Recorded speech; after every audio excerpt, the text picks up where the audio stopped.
எதிர்கட்சி தலைவர் என்னமோ ஒரு பெரிய விஷயத்த சொல்ல வராரு, என்னன்னு கேட்டுட்டு வாங்க. இந்த ஆட்சியுடைய உண்மை முகம் முழுசா தெரிஞ்சவங்க தமிழ்நாட்டு மக்கள் நிச்சயம் நம்முடைய தலைவர்கிட்ட வந்து நிற்பாங்க, நம்மளோட தலைவரை தேடி வருவாங்க. அந்த நாள் வெகு தூரத்தில் இல்ல.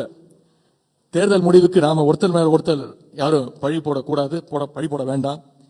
ஆனா ஒண்ணு முக்கியம், இந்த முடிவுகள் இருந்து என்ன பாடத்தை நாம கத்துக்கிட்டு இருக்கிறோம், எந்த இடத்துல நாம விட்டுட்டோம், எந்த இடத்துல நாம மிஸ் பண்ணிட்டோம், சரிக்கிட்டோம் அப்படிங்கறத நாம தெரிஞ்சுக்கணும். அதையெல்லாம் யோசிச்சு சரி பார்த்து கோர்ஸ் கரெக்ஷன் பண்ணி நம்ம அடுத்தடுத்த பணிகளை நாம வகுத்துக்கணும்.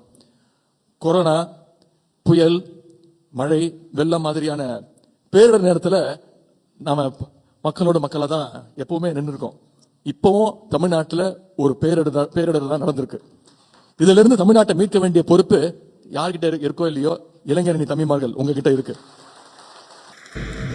என்ன உதயவர்களே, நல்ல ஸ்கிரிப்ட் ரெடி பண்ணிட்டு சூப்பரா பேசிட்டு இருக்கீங்க. பரவாயில்லையே, இப்பதான் உங்களோட ஸ்கிரிப்ட் எல்லாம் ரொம்ப சூப்பரா இருக்கு. சீரியஸா இதெல்லாம் மக்கள் கேட்டாங்கன்னா சிரிப்பாங்க. உங்களுக்கே தெரியும், உங்ககிட்ட இருந்து நாட்டை காப்பாத்ததான் எங்க அண்ணா வந்து இன்னைக்கு நாட்டை நல்ல வழியில கொண்டு போயிட்டு இருக்காரு. நீங்க என்ன ப்ரொஜெக்ட் பண்ண வரீங்க? எங்க அண்ணா வந்து இந்த சுனாமி, கோவிட் இந்த மாதிரி ஒரு பேரிடர் தான். ஆனா தமிழ்நாட்டுக்கு இல்ல, தமிழ்நாட்டு மக்களுக்கு இல்ல, உங்களை மாதிரி சில கொள்ளை அடிக்கிற கூட்டத்துக்கிட்ட இருந்து தமிழ்நாட்டு மக்களை காப்பாத்துற ஒரு பேரிடர் தான் எங்க அண்ணா.